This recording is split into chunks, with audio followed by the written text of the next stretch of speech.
D-Wave's computer runs the mirror of the entire planet. Sentient World Simulation is a Matrix-like reality simulating humanity. You are connected as an organic computer. You can do that by programming the third strand of DNA to upload our minds, our consciousness, our memories, our self-awareness into a computer. The Model 512 in 2013, Gordy Rose described as having the equivalent processing power of 7 billion human brains. You are connected as an organic computer.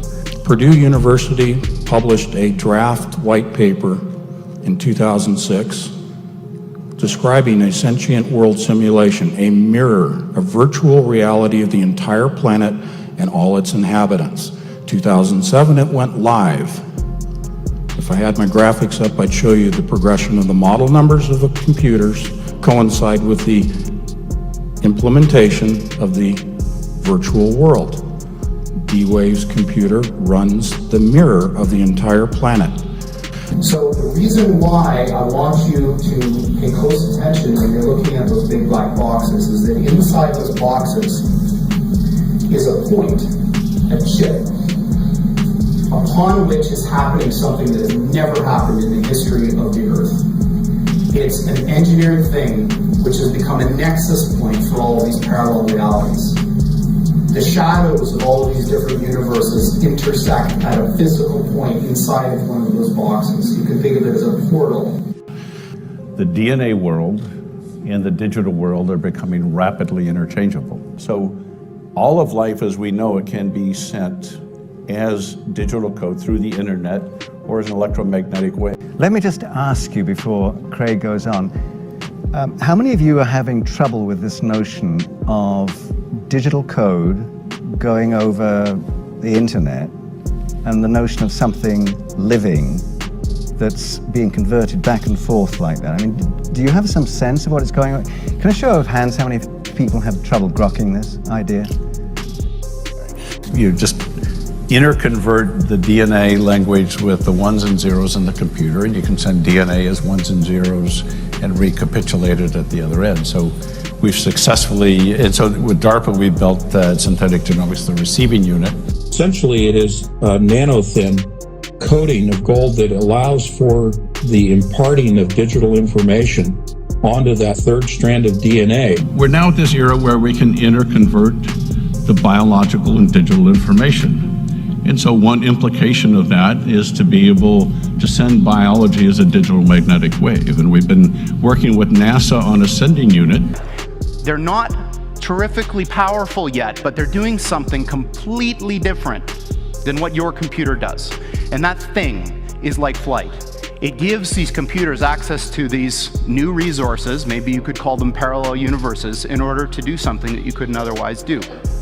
And that is the electromagnetic linking between a genetically modified human comprised of third strand of DNA and the adiabatic quantum computer. What they're going to do is apply this machine to an area that I think is fundamentally important. It's the crux of our future as humans.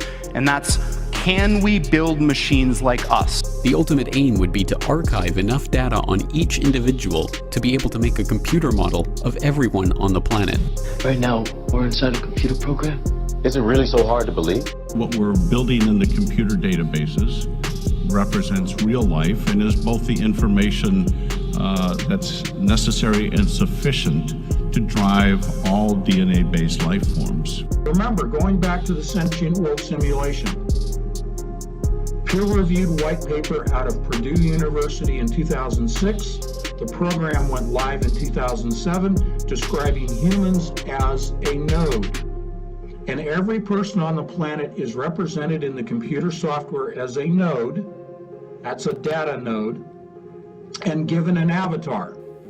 One of the most important things about this world is that robots can make copies easy. Just like we can easily make copies of movies or music, we can make copies of a robot. Robots can travel electronically. Instead of physically moving across the globe, you send their bits across a communication line, download them into something at the other end, and then they're there. The D-Wave acts as a nexus point between the biological and digital worlds. It creates a bidirectional link between a digital mind and a biological mind. This allows a biological mind to be programmed like a computer. It can augment the human and give an individual superhuman capabilities, or as in the case of targeted individuals, it can be used to destroy a person's life. The voices, images, and sensations a targeted individual perceives are the direct result of being linked to the digital mirror world. It's as if you're in two places at the same time.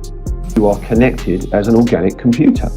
I mean, this is one of the most quote-unquote conspiratory theories that's been around for many years, decades. But the reality is we're now facing the reality of that. It is no longer a conspiracy. The science is done, and you will see this. And this is the next step on from the virtual reality goggles. And this is why it terrifies me, and this is why I'm trying to wake people up. NASA, Google, Amazon, the NSA's computing centers, data collection centers like in Utah and Texas, all use D-Waves computers. But they never talk about networking them. They present it to the public as though they operate independently with independent organizations. So how independent is Google? Jeff Bezos, Amazon. Why is he partnered with Google and D-Wave? I became aware of what I describe as a social engineering program and a research and development program that was being carried out by SIS and our client in Seattle, the Amazon Corporation. And I later learned that they were indeed experimenting with, when I say experimenting, voice-to-skull, hive mind, behavior modification technology that is frequency-based and directed at a targeted individual to basically control their entire person. The way it works is a device broadcasts a radio frequency, let's say at an individual, and that radio frequency will hook up with the resonant frequency of the individual's mind or body, or in this case, DNA. The third strand of DNA, our DNA, right now, can be modified through nanoparticles, nanomachines. We have inhaled through the aerosolized chemtrail spraying through our GMO foods. Our environment has polluted us. We have dormant nanocells, nanomachines in our body that will be triggered by microwave impulses. And what happens is once the resonant frequency is found in the targeted individual and the broadcast frequency matches up with that resonant frequency, those two frequencies interlock and they can be thought of as one frequency or one energy. The nanoparticles are triggered, your DNA begins to modify in the form of a third strand. We have two strands naturally. A third strand will be developed, and it will change your body, and it will change your mind. This comes right out of DARPA. I've read the papers. I understand the process. They have digitized DNA. Remember I said digital DNA coming through the portal.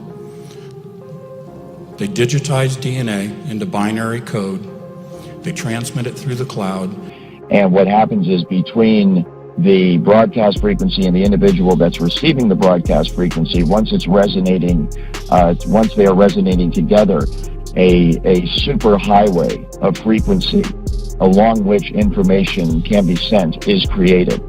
And so you can think of it just like fiber optic cables that you use to send signals over the internet that connect people to the internet.